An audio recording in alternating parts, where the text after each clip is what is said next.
las tasas de justicia en el tema de la mediación, pero necesariamente tenemos que remitirnos al Código Tributario, a la parte, podríamos decir, la parte general de tasas, para poder meternos con el tema del tema de mediación, exactamente. Entonces, hay dos legislaciones que se tienen que tener en cuenta y que se deben interpretar de manera armónica, que son el Código Tributario, que es la Ley 6.490/2005, y la Ley Impositiva Anual vigente del año en que ustedes estén haciendo la mediación, ¿sí? Porque siempre para los hechos imponibles aplicamos la ley vigente al momento que se produce.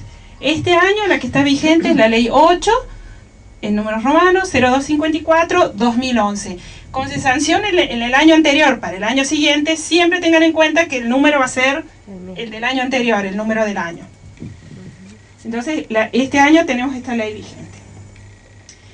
Hay un principio que es fundamental en el derecho tributario, que es el principio de legalidad, que nos dice básicamente que no hay ningún tributo si no hay una ley que así lo establezca, ¿sí? Entonces, a partir de este principio de legalidad, que tiene recepción en el Código Tributario, acabo de tocar una cosa que no debía, ahí está, lo regula en el artículo 2 y nos dice esto, lo que yo estaba diciendo, que ningún tributo puede ser creado, modificado o suprimido si no es en virtud de una ley. ¿Y la ley qué va a hacer? Eso nos dice el Código Tributario. Define el hecho impunible, indica quiénes son los contribuyentes o responsables del pago del tributo, determina la base imponible, fija la alícuota, dice cuáles son las exenciones y reducciones, tipifica infracciones y establece penalidades, y nunca se puede integrar por analogía. Supongamos que si hay algún hecho, se produce un hecho que aparentemente podría tener la necesidad de pagar tasas de justicia, si no está previsto expresamente por la ley, uno no tiene que pagar tasa por eso. Esto es todo medio así críptico, así como medio... Pero ahora vamos a ir viendo con las tasas cuál es el hecho imponible, cuál es el contribuyente y eso. El hecho imponible en esta materia es la presentación que se hace de la demanda o de las actuaciones hechas ante el tribunal. En nuestro caso va a estar dado o por la demanda que hagamos ante el tribunal o bien por la presentación que hacemos en el centro de mediación. Eso configura lo que se llama un hecho ponible. Es un hecho que se da en la realidad que genera la obligación de pagar un tributo. En este caso es la obligación de pagar en tasa. Entonces son esas dos situaciones generan la obligación de pagar tasa de justicia en principio. ¿Quién es el contribuyente? El usuario del servicio retribuible. Son los que van al centro de mediación o las partes que fueron a juicio, que después obligatoriamente, por aplicación de la ley, son remitidas al proceso de mediación. Hay responsables, son los que realizan las actividades grabadas y lo vamos a seguir. Ahí puede ser el caso de los abogados, pero eso ya por jurisprudencia tanto del Superior Tribunal como de la Corte Suprema, es un caso que ya se cerró el debate, los abogados no están obligados al pago. La base imponible.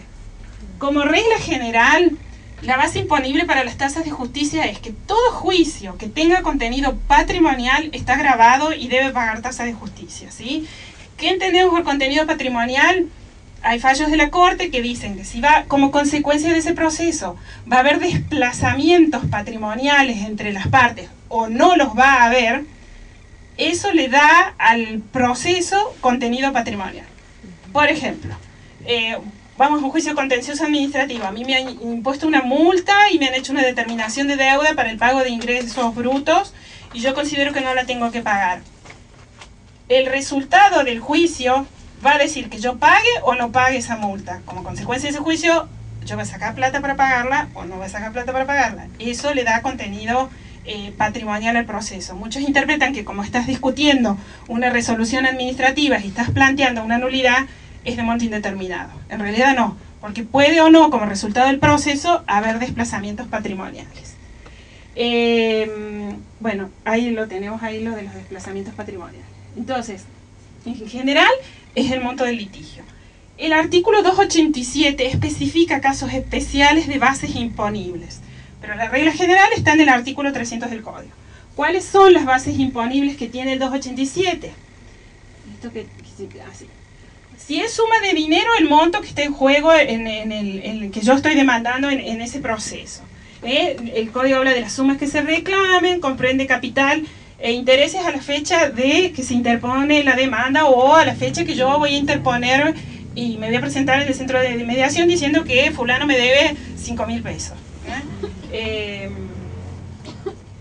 Si se trata de juicios de desalojo, hay que tomar 6 meses de alquiler.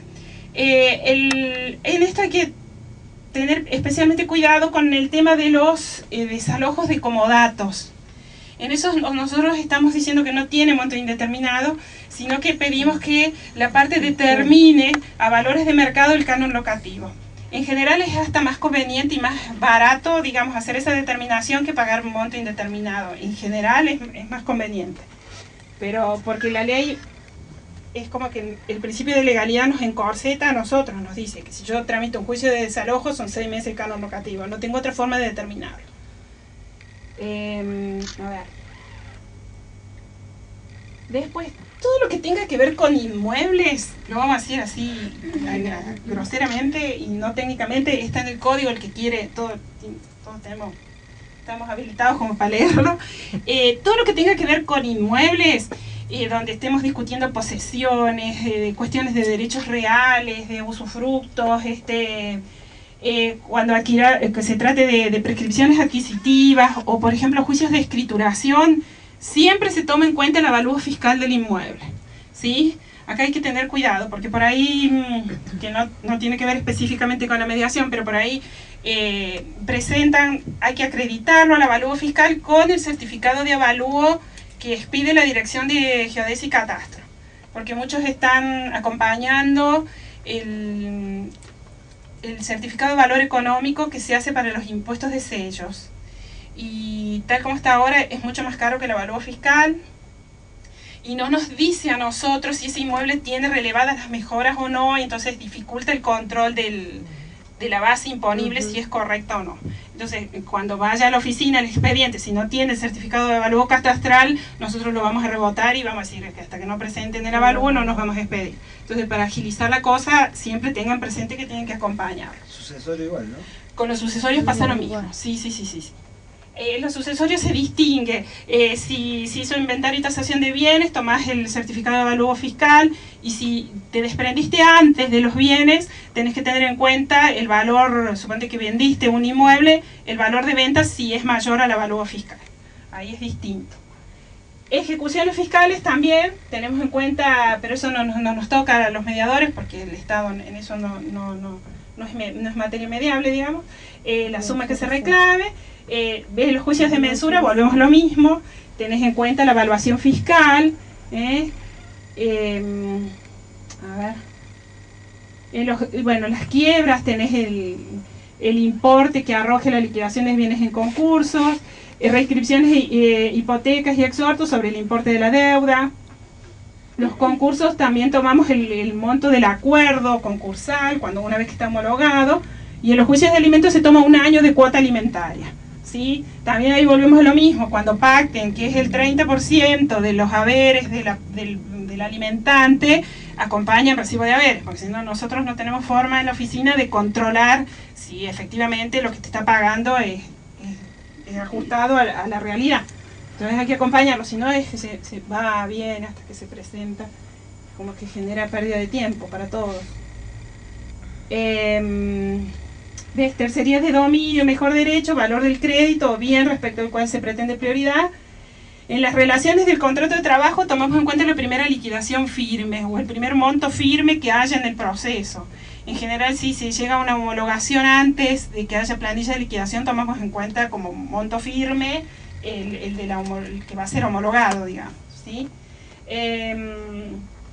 Si se ha fijado un monto mayor a los fines de regular honorarios, tomamos el monto. Siempre se toma el monto mayor que aparezca.